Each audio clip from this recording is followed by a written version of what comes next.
Ladies and gentlemen, the session is about to begin in Hall C. Please make your way to the Hall C at the moment and take headsets. The session will be in English and Japanese. Thank you.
Okay, good afternoon, everybody. How was the sessions? The sessions were good. They were packed. Some of them were like, we had to put people outside. Are you enjoying? Very good, very good. I'm sure you're going to enjoy the next panel. It is going to be very, very, very good because they are the owners of money. So, you know, you have to treat them well. But before we start, I have a new word for you, and I'm sure you're going to like it. It's tasty. It makes you happy.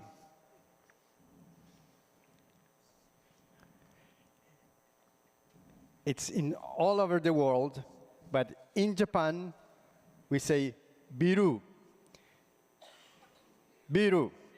Very important tonight when you go to a restaurant. Biru. Beer. Excellent. So after this panel, we have the last technical sessions that are running. We have 5 technical sessions. Here's the map. Please, please, please be on time. Be respectful for the session leads and the session presenters that have been working very, very, very hard to make this very interesting for you. So let's start. I would like to introduce the Executive Director for Japan at the World Bank, Hideaki Imamura, to open this session. Please.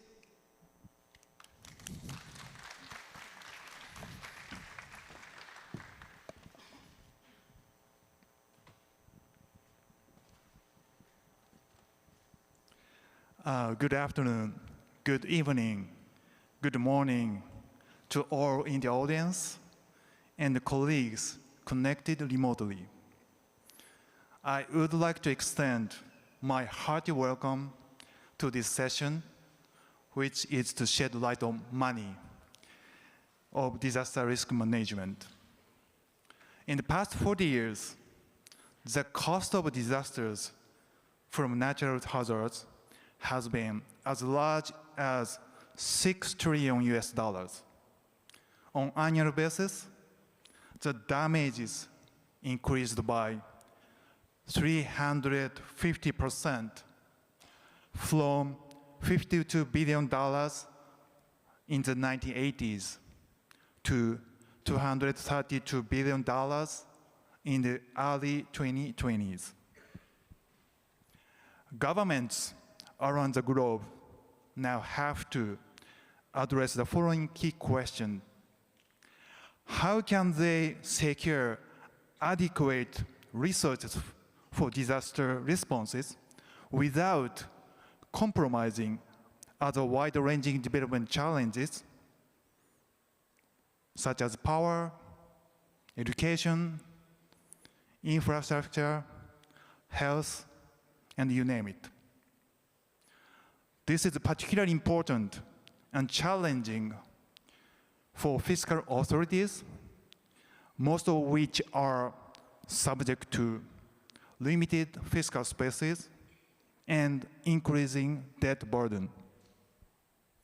Here, disaster risk managed financing has a pivotal role to play. It is vital to minimize the financial losses from natural hazards and climate change.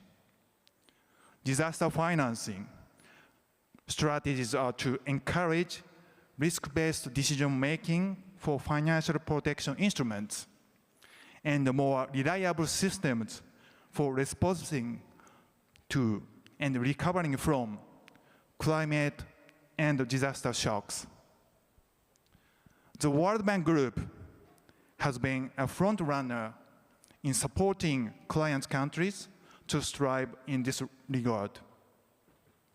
Under the evaluation exercise of the bank, which is well underway, the crisis response toolkits have been substantially revamped, allowing clients larger and more rapid access to emergency resources. The DFDRR and its Tokyo DRM hub continues to be support low and middle-income countries to develop and implement financial preparedness programs that consist of policy frameworks and financial instruments. A key aspect of these programs supported by GFDRR is that they are integrated within a comprehensive disaster risk management framework, enhancing disaster and climate shock management, response, and recovery. Today,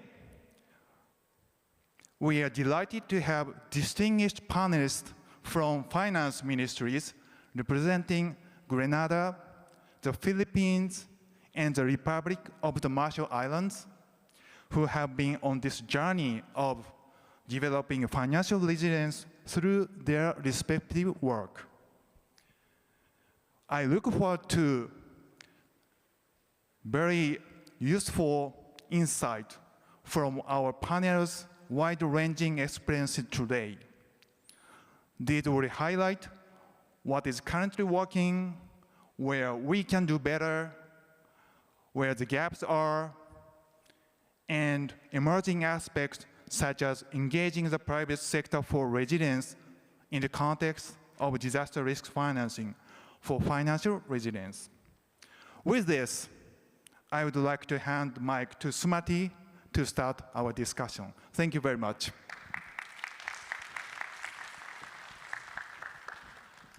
Thank you, Imamura-san, for setting the context very well, and good evening to all of you. Thank you for being here so late in the day. And I have to say you've made the right choice by being here, because this is going to be the most exciting panel of the UR. So with that, let me invite the most exciting panelists who are right here in front of me.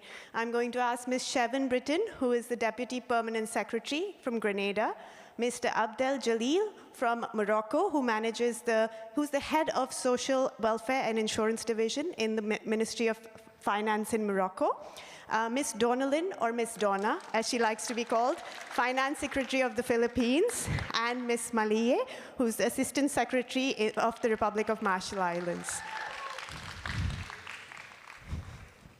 So I'm going to make my job a lot easier today, and I'm going to make the job of the panelists a lot harder, because we're going to make this a very crisp, quick response session. So to get us started, I'm going to ask each of them the same question.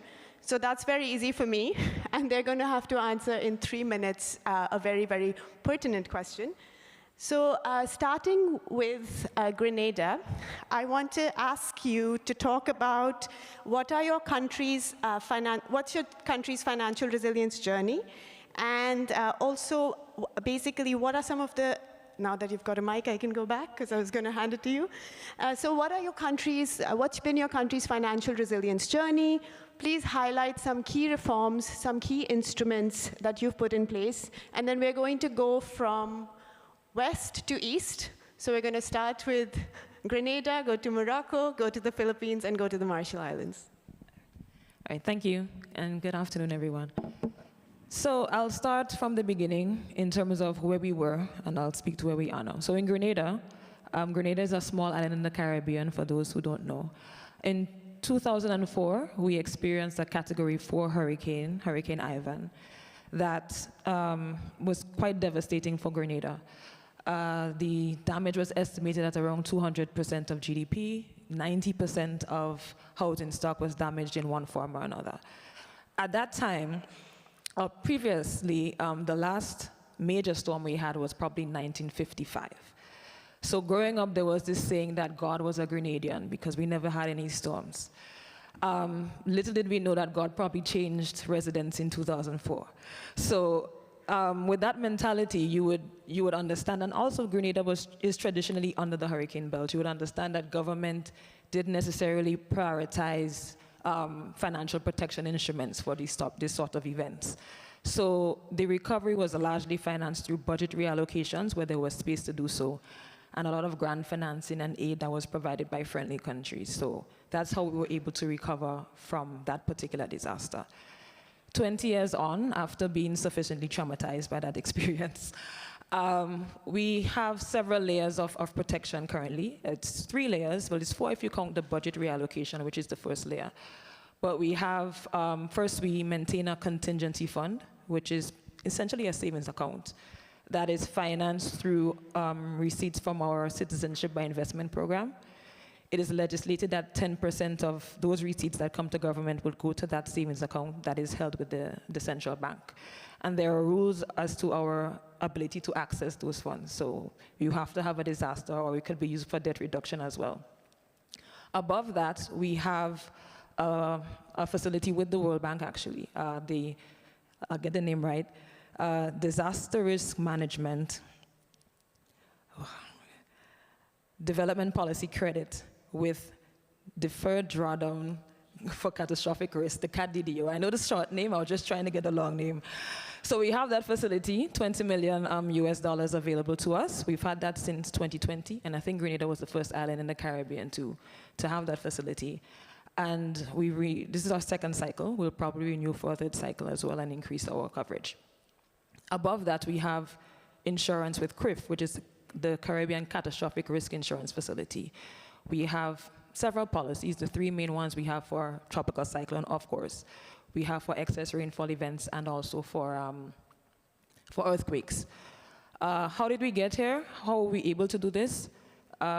Fortunately or unfortunately, Grenada had a bit of a fiscal crisis in 2013, and we had to enter into an IMF program. So with that, we implemented legislation that really forced fiscal discipline. So we were able to build fiscal buffers that now allows us to invest in these sort of financial protection instruments. So that's in 3 minutes. I don't know if I went over time, but that's the explanation.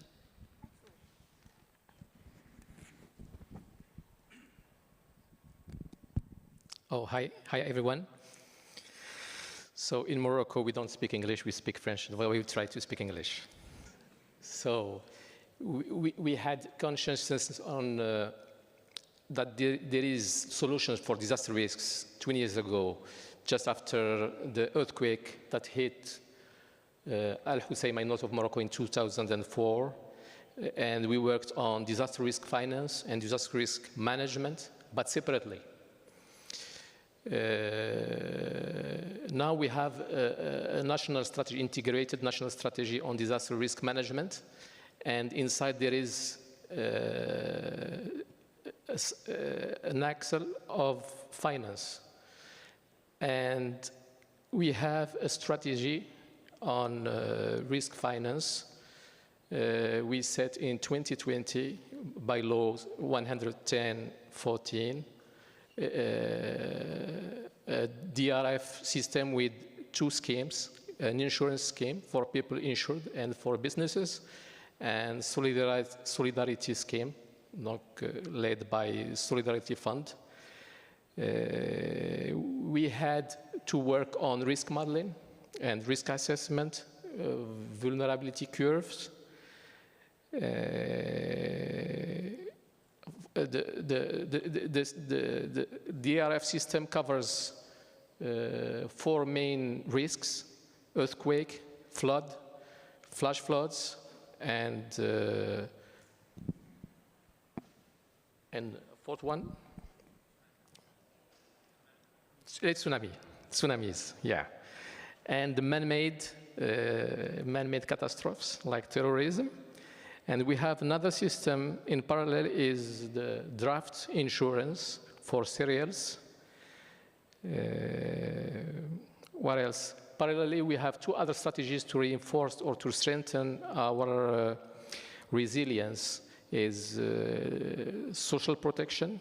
We have the objective to generalize social protection within 2025, and we are working also on financial inclusion to strengthen our resilience. Thank you.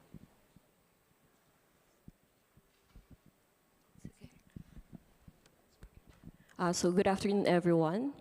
In the case of the Philippines, we have our disaster risk and financing and insurance strategy, which was institutionalized in 2015. But looking back, I think the government already recognized that our country is vulnerable to natural disasters as early as 2010, because that time we have passed a law, which is the Philippines Disaster Risk Reduction Management Act of 2010. And this reform transformed our disaster management system from disaster relief and response to disaster risk reduction. And this country reform was captured in our first CAT DDO with the World Bank in 2011. But actually, the game changer from our end would be when we experience Super Typhoon Haiyan or Yolanda in November 2013, wherein it led to around 6,201 casualties, and in terms of economic damage, around $12.87 billion. So that year, our economic growth was hampered by around 0.9 percentage points in 2013 and 0.3 percentage points in 2014. So recognizing that this Super Typhoon Haiyan or Yolanda can be the new normal for the Philippines, with the support of the World Bank, we contracted Air Worldwide to develop for us the catastrophe risk model. And with that model, it was able to tell us that there's a 0.3% annual probability that Typhoon Haiyan or Yolanda will happen again, and then that in the next 25 years, our average annual loss can reach up to $3.2 billion. So that's a huge financing requirement. So that's why we came up with our disaster DRFI strategy, which is a risk layering strategy that's being done in 3 levels: at the national level, the local government level, and at the individual level. So we take into consideration here the severity and frequency of disasters, as well as the needs, emergency response, recovery, and reconstruction. So that's how we develop our DRFI strategy. So under this strategy, we have risk retention mechanisms and risk transfer mechanisms. So risk retention mechanisms would take care of low severe, high frequent disasters from our end. So we will be using our National Disaster Risk Management Fund, our Quick Response Fund, and our local disaster risk reduction management plan fund at the local level. So looking at since I'm mentioning layering, for more severe disasters, we also have contingent credit lines. So that would include the CAT DDO with the World Bank. So right now, we have in place the 5th CAT DDO. So we have done 5 with the World Bank. With the Asian Development Bank, we're on the 2nd. It's called DRIP. And then with the JICA, we are on our 3rd with this one. So we can retain the risk for those kind of disasters. But when we talk about highly severe and low frequent disasters, we're using risk transfer mechanism. So what we did for 2017 and 2018, we had a parametric insurance in place. So it's covering 25 provinces across the eastern seaboard regions where it's usually hit by disasters.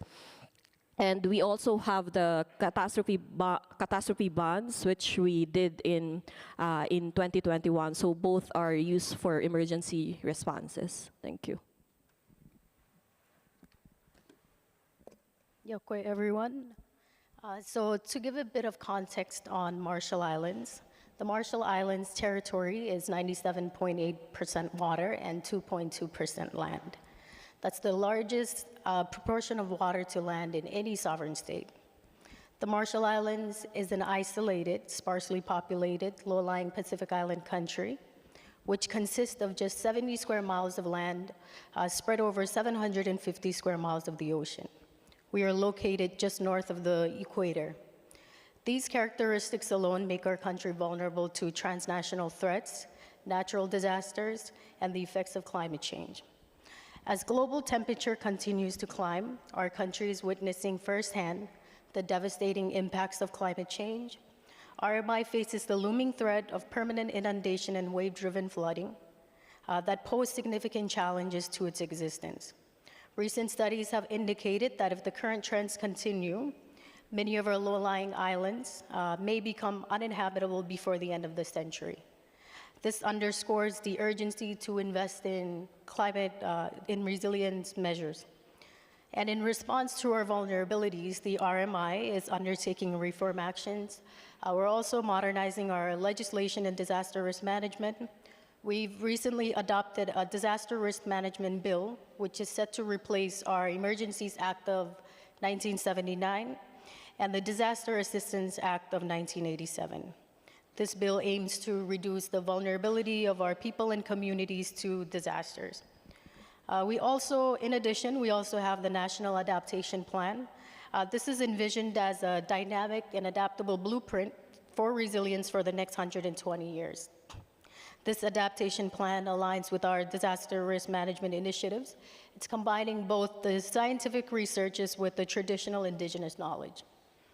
RMI has also adopted sea level rise policy, which we will be reviewing at least every 4 years. The policy recognizes the need to address the current and future financial barriers in order to achieve our adaptation plan. And equally important is that the policy provides a clear way forward by identifying and assisting critical decision points that will be required from government, local government, and our traditional leaders. So in summary, the RMI recognizes that, given our vulnerability and our high risk to disasters, ensuring that we are financially resilient is essential for our future generations. And it starts today. It starts now by undertaking reform actions that support disaster preparedness measures, modernizing our legislation to reflect risk of disasters in real time, and clear policy directions and actions, all of which will contribute to enabling access to disaster financing when it's very critical. Thank you. Thank you very much, and you all did excellently on time. So actually, I want to say that one of the things I picked up from almost all the stories that you told about your country was that the sad fact that disasters are an opportunity for investing in preparedness and response is actually true. So, you all in your interventions highlighted how there was a big disaster, and in fact, that's often, that's when you realize tomorrow's problem is today's problem. So I think it's definitely telling. I think there's three quick points that I picked up. One is that you all talked about the importance of having a strategy, because that allows countries to prioritize. There's a lot of protection needs, but having a strategy really allows prioritization of what basically you want to protect. The second is you talked about a series of different instruments. We used lots of different words: risk retention, risk transfer solutions. And I think in the next round, perhaps I'll dig a little bit deeper with the questions that I ask on those. And the last bit is it needs enabling environment. You need the reforms to be in place to actually unlock the private capital, be it from domestic or international markets. So I think those are very pertinent points. So I think I'm going to go back to Grenada then and ask if you could actually talk now from a bit of a general perspective on the small islands and talk about what financial solutions you think are most useful for small islands. And then also, we see, of course, Prime Minister Motley championing the agenda for the small islands and making access to finance more easily available. But then what are other constraints that island countries face when accessing financial solutions? And you have another 3 minutes. Okay, so as I mentioned in my previous contribution, the CRIF, for us, that was quite revolutionary in the Caribbean. And CRIF was actually born out of the tragedy of Hurricane Ivan. So it was after Hurricane Ivan that this idea to come up with this parametric insurance facility came about. So CRIF allows us to pool our resources and transfer risk and enable us to access financing that we probably would not have had access to before. Now, due to financial constraints, not every island would be able to have these 3 layers that we spoke about. But what CRIF does is that it makes the access to the financing affordable. because essentially it's an expense, yes, but it's an expense that is palatable. It's something that we can plan for in our budgets every year. And it's also something that is flexible, because the premium depends on the features of your policy. So it gives us that flexibility and also assures us that we would have coverage if we have a natural disaster.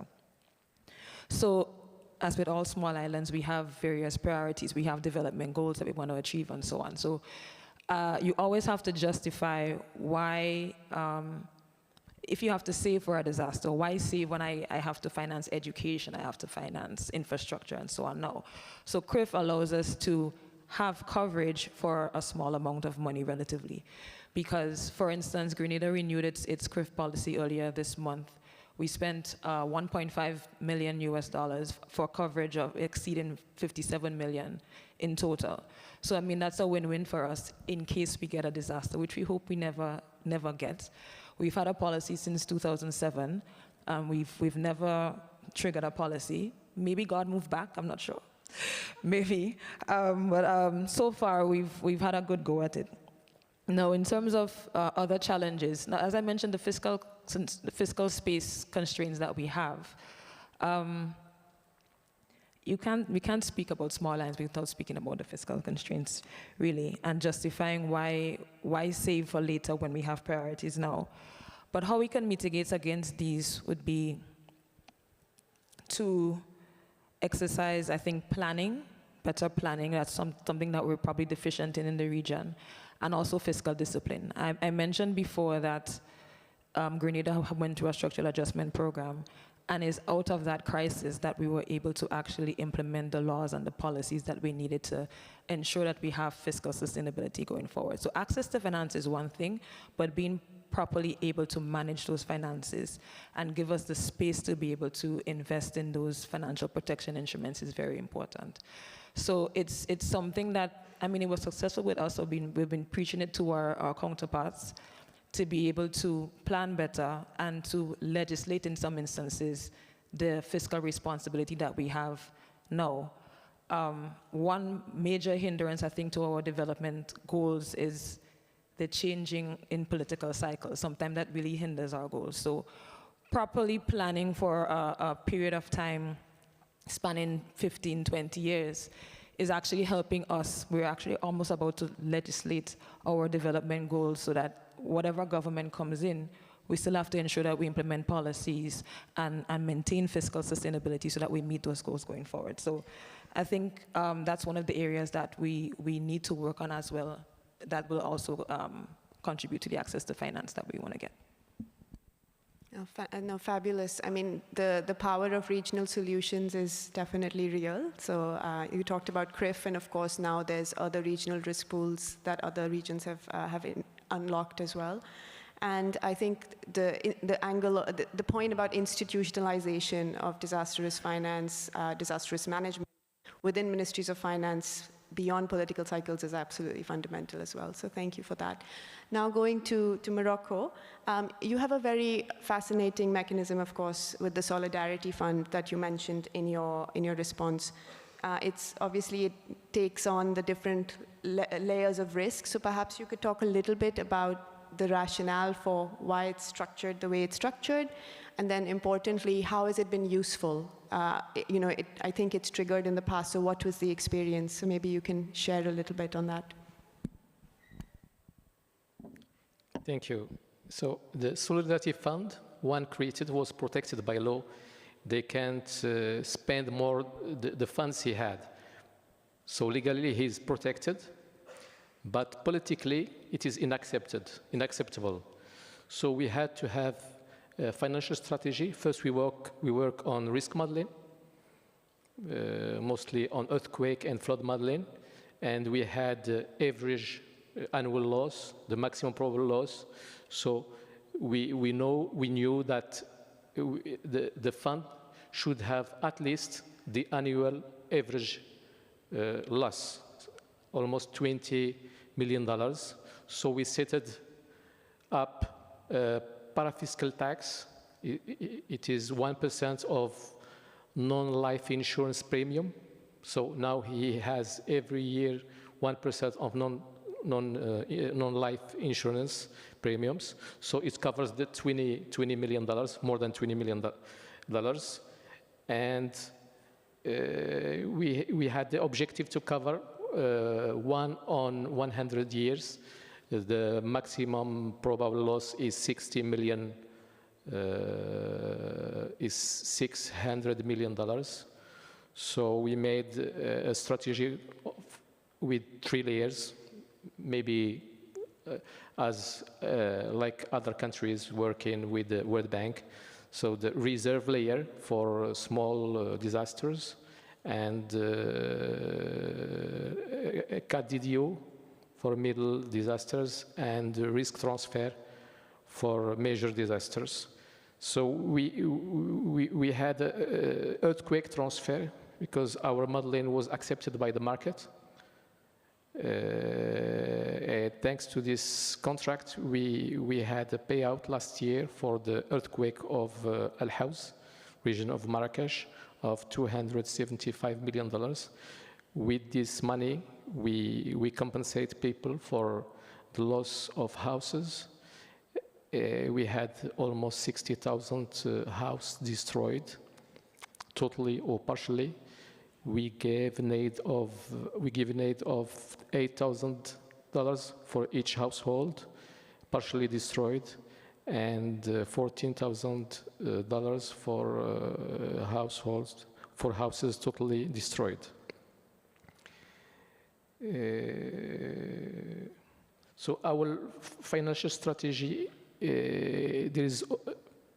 we have to work on floods, how to transfer floods risk. So we're working with the World Bank on the modeling of floods. And also we are working with the Treasury of the World Bank to issue a cat bond next year on earthquakes. Thank you so much. No, and it's Morocco is a very telling story because it's a great way to consolidate or coordinate your entire disaster risk finance program through this mechanism, the various layers. So I think it's a very interesting example. With that, perhaps moving on to the Philippines. In your intervention earlier, you talked about parametric insurance, you talked about catastrophe bonds. Maybe you can explain to the audience a little bit what's the difference between these mechanisms, and also how have they benefited the Philippines? So for our risk transfer instruments, I think maybe I can name at least 3 of the consideration on how we choose parametric insurance and the catastrophe bonds. So as I mentioned earlier, we're considering how severe a disaster is. So first, what are we trying to cover ourselves from? So in the case of parametric insurance, we are covering a 1 in 10 event. 1 in 10 event happening. And in the case of catastrophe bonds, that's 1 in 19 event. So that's the 1 in 19 event is like the super typhoon Haiyan or Yolanda that we experienced from before. So the coverage would be for not much severe. We're doing parametric insurance. Much severe than that, we're doing the cat bonds. Second is how long, when there's a payout, how long will the national government receive the funds from those financing instruments? So in the case of parametric insurance, we're able to receive payouts in a span of 15 days. And in the case of catastrophe bonds, almost around 2 months. So that's how quick a parametric insurance payout is as against the catastrophe bonds. And lastly, how will we use the payout we are getting from both instruments? In the case of both the parametric insurance and the catastrophe bonds, we did use it for emergency response. Given that it's quick disbursing and all that, so mainly that's for emergency response needs of the government. So I can say that in both cases, we are successful because we are able to draw out payouts from both financial instruments. But looking back, I think we can improve it more. So we weren't able to renew both the parametric insurance and the cat bonds because right now we're currently looking at on how to improve it more. And in terms of the implementation, in terms of getting the payout, in terms of delivering it to the affected areas of the natural disaster. Thank you. Thank you so much. And I just want to pick up on the point that the Philippines has been lucky to have both the instruments triggered. We have the case of the Caribbean, where of course they've had the policy for a while, and they've been lucky not to have a disaster. So in fact, 2 points, right? You don't want the disaster to happen, but if it happens and you have some solutions in place, it can benefit countries, but also that it's important to note that they don't always trigger. There's very high thresholds set for these kinds of instruments. Last, I'm going to go to the Republic of Marshall Islands. So of course you talked a little bit about the steps that you're taking, but could you elaborate a bit more on how the Republic of Marshall Islands is proactively working on their risk finance strategy? And how are some of the challenges and lessons of the past informing this forward-looking approach that you talked about? Thank you. So to reiterate, the Marshall Islands, like many other small island nations, is disproportionately vulnerable to the devastating effects of climate change-induced disasters. Rising sea levels, increasingly severe storms and typhoons, king tides, and coastal erosion pose imminent threats to the lives, livelihoods, and infrastructure of our people. And in the face of such adversity, the government of Marshall Islands is working towards an integrated strategy to finance DRM, not only in response and recovery, but also ex ante resilience building. One of the key approaches adopted by the Marshall Islands is proactive engagement with our international partners and organizations. Recognizing the limitations of our own financial resources, we have actively sought assistance and collaboration from our international community to bolster our disaster financing mechanisms. Through partnerships with entities such as the US, ADB, and the World Bank, we have been able to access critical funding and technical expertise to strengthen our financial protection measures. We are also exploring the new opportunities with PCRIC, which provides sovereign risk insurance to Pacific countries. We've worked with them to develop new products for drought and heavy rainfall, as our country is highly vulnerable to these drought hazards.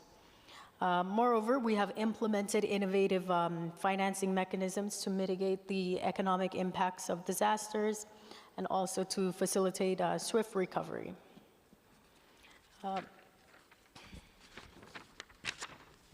One notable example is the establishment of our Disaster Contingency Fund through our recently revised Public Financial Management Act. This will pool resources from domestic sources, international donors, and insurance schemes to ensure rapid access to funds in the event of a disaster.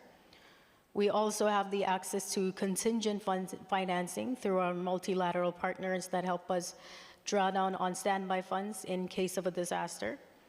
The flexible approach of this mechanism, combined with reform areas that these instruments support, helps to enhance our DRM frameworks proactively. For example, with the World Bank, we have the 12 million Catastrophe Deferred Drawdown Option, or CAT-DDO. This will not only provide us with the access to additional contingent financing sources, but also support our DRM Act, which has been revised for the first time in over 35 years. This is the Pacific Act. We also have the National Building Act to regulate our new building code. Now, importantly, our government is prioritizing investments in climate-resilient infrastructure and community-based adaptation initiatives to enhance our capacity to withstand future disasters and climate change. And by integrating climate resilience proactively into development planning and infrastructure projects, such as coastal protection, our government aims to reduce vulnerability and build a more sustainable future for our citizens. This will help reduce the cost of future disasters and climate change, not only through reduced damages to our asset, but reduced losses of livelihood. And while our country has made great strides in recent years to enhance our disaster risk financing strategies, there are inevitably areas where challenges persist, and lessons can be learned. One significant challenge is the inherent complexity and unpredictability of disaster events, such as our ongoing drought, higher frequency of king tides. And despite proactive measures and investments in disaster preparedness, the severity and frequency of disasters often exceed the initial projections, placing significant strain on existing financing mechanisms. In such instances, the adequacy of available funds may prove insufficient to cover the full extent of damages and facilitate comprehensive recovery efforts, leading to a prolonged socioeconomic disruptions. Now, I wish to share two key lessons to be gleaned from the experience of disaster risk financing in the Marshall Islands. Firstly, there is a need for greater emphasis on building local capacity and institutional resilience. This will enhance the effectiveness of disaster response and recovery efforts, strengthen domestic institutions, and empowering local communities to take ownership of disaster risk management initiatives, and can facilitate more agile and adaptive responses to our emerging challenges. Secondly is diversifying sources of financing and reducing dependence on external assistance. This will enhance the resilience of disaster financing mechanisms against external shocks and fluctuations, and exploring innovative financing instruments such as microinsurance schemes and new climate finance instruments could provide additional avenues for mobilizing resources, spreading risk, thereby increasing the financial resilience of the Marshall Islands to disaster. Thank you. Thank you so much. And you made some really great points, especially on the importance of strengthening the PFM structures in the country to make sure money moves quickly. We have 2 minutes left, and I want to ask one of the panelists, you're going to decide which one, in 60 seconds or less, if there's one thing you want to share with the UR community for what we can do better to give you the connections, the knowledge that you need to further you on your disaster risk finance journey, what will it be? Which one of you wants to take the floor?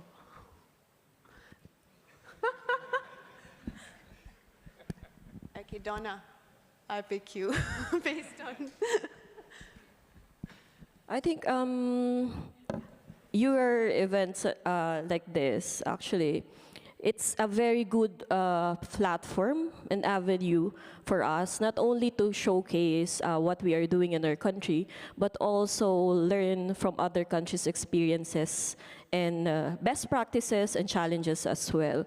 So I think from our end, it's a way for us to assess if what we are currently doing is still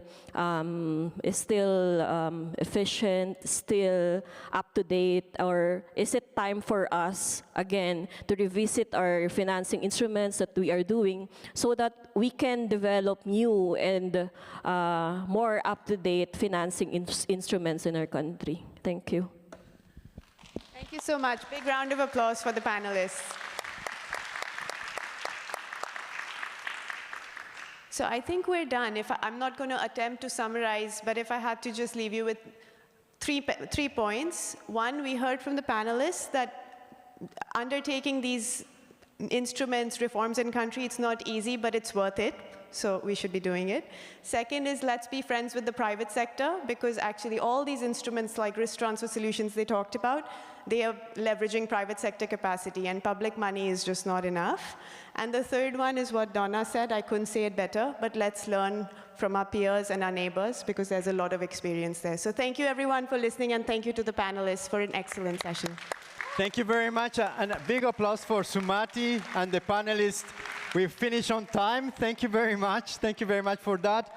And please, let's go to your sessions, and after that, to Biru. Thank you.